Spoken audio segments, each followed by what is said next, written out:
What's going on? This is go round number 3 of trying to record this.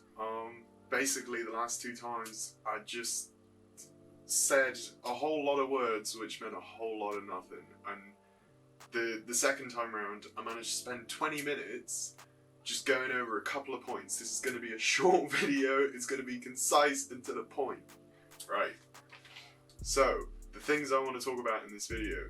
This video's topic is the difference between, like shooting at home during quarantine and what it would have been like if we were at college. So just the difference there. So one of the main differences was the lack of equipment, obviously. I had to give back all of the college's equipment, all of their video cameras, tripods, sound kits, stabilizers, all the stuff which would have made my project look a bit nicer. I basically had to give back. So yeah, and I had to sort of take stock of what I did have around me, because my camera is a Canon 40D. It's worth about 60 to 70 pounds used. It is probably one of the lowest level cameras they've ever made. It's 10 megapixels. My phone's more than that. Not that megapixels means quality, because obviously it's about sensor, but yeah, and that can't take video. So my quarantine diaries, all these little evaluations that I've done in my room, it's all been taken on my housemate's camera, which is like a beginner DSLR, do everything sort of thing, which can take video. So yeah. Another big difference is that there was no lecturer managing my time for me. So if I'd have been at college making my FMP, I would have constantly had Kim or Keith, like saying like, oh, have you done this, because this needs to be done by this date, and oh, have you uploaded that contextual essay, Sam, because it needs to be up there before the 15th, and that sort of stuff. The lecturers play a big part in like what you put your focus into. It's like they keep track of the things that you're not keeping track of. And where I haven't shared that space with them, obviously there's Microsoft Teams, but it's not really the same thing. I have had to fill in that role that the lecturers were doing of, have I uploaded the contextual essay, which I still haven't done?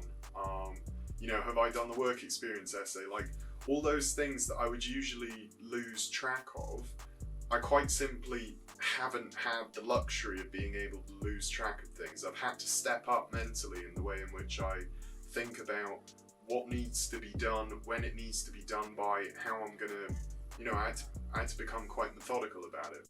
The statistical analysis. It's so beautiful. Which will only mean good things to me in the future.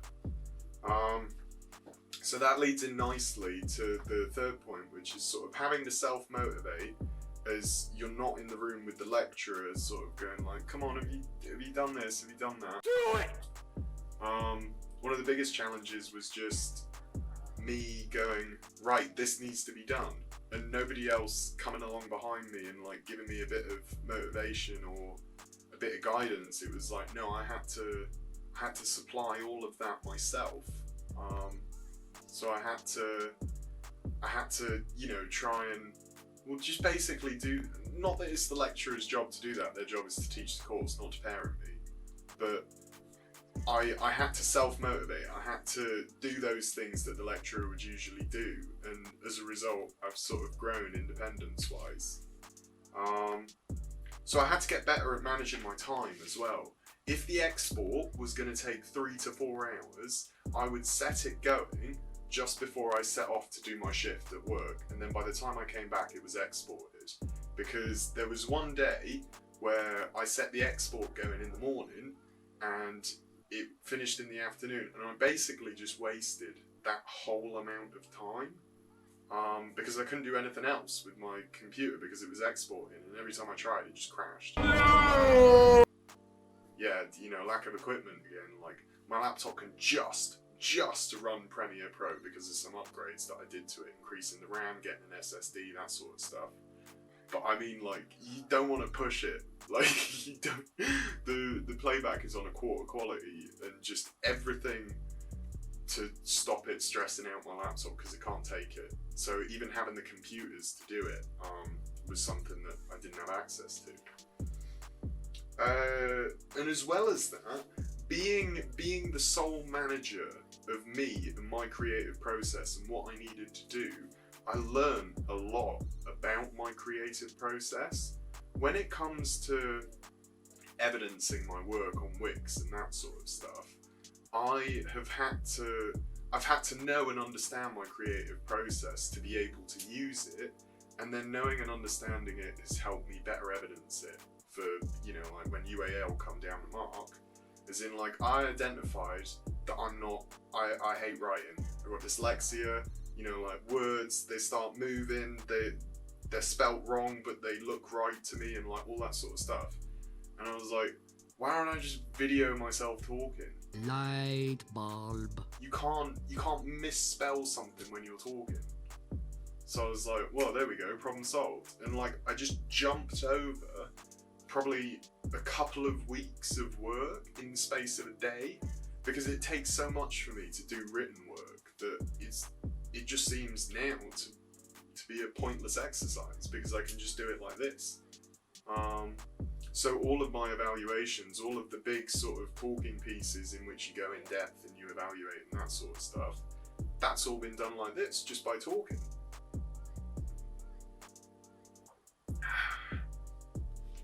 Yeah, so being more familiar with that process, I can now better evidence it. Like, I never realised, but like all the stuff that I watch on YouTube, all the things that I scroll past on Instagram and that sort of stuff, they had an impact on my end product. Just because of the fact that, you know, I saw something and I was like, oh, that's kind of cool.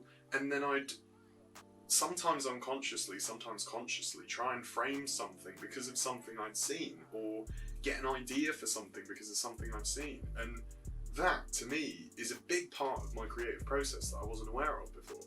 Like, you know, it's the same thing as like when we were doing the diss tracks, and we watched a load of rap, as in like, I've always listened to grime, but like we watched drill, we watched American hip hop, we did all this sort of stuff. And as a result, that influenced our styles, what we said, how we said it, that sort of stuff. So yeah, just the big thing is that I've had to manage myself, I've had to motivate myself. There's been nobody doing it for me, nobody coming along behind me going, come on Sam. And as a result of it, you know, like my creative process has improved massively. And something else that's really nice is that I've been getting really good feedback on the creative process. Oh, yeah, like people have been saying some really nice stuff. You know, that there's been feedback on each one of my videos by Willen, and you know, just sort of like there's constructive criticism, like, oh, that clip's a bit noisy, you could denoise it using this technique and that sort of stuff. Like, people's engagement and feedback that they enjoy it and that they think there's ways that I can improve it is incredibly important to me. And it shows that even you know, when we're in lockdown and when we're doing all that sort of stuff, I can still connect with people, and I can still they can still influence me much as I might be influencing them. Yeah, so what people said and the way in which they said it to me around the work that I was producing shaped how I produced some of the work. So it's been really important. So even though we're not in the same room at college, I've still been in contact with people from college. You know, I saw Tom in the supermarket. Blake messaged me asking me what colour lightsaber I'd have, you know, like, and just random little things like that.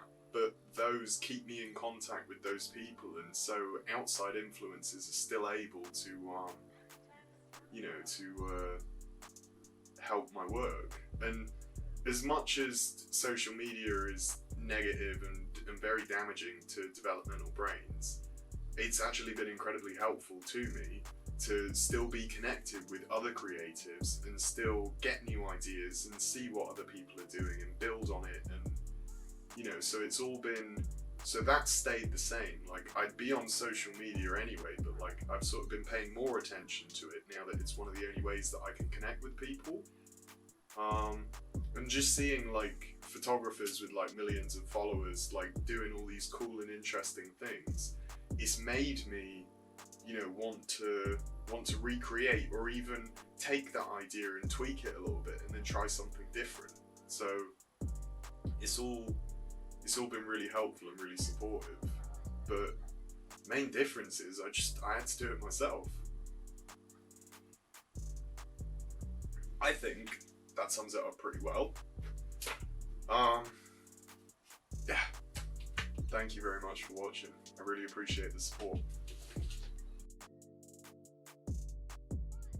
So the reason why you're making a new evaluation is to make your Wix look less sparse, but the reason why your Wix looks sparse is because you've done video evaluations.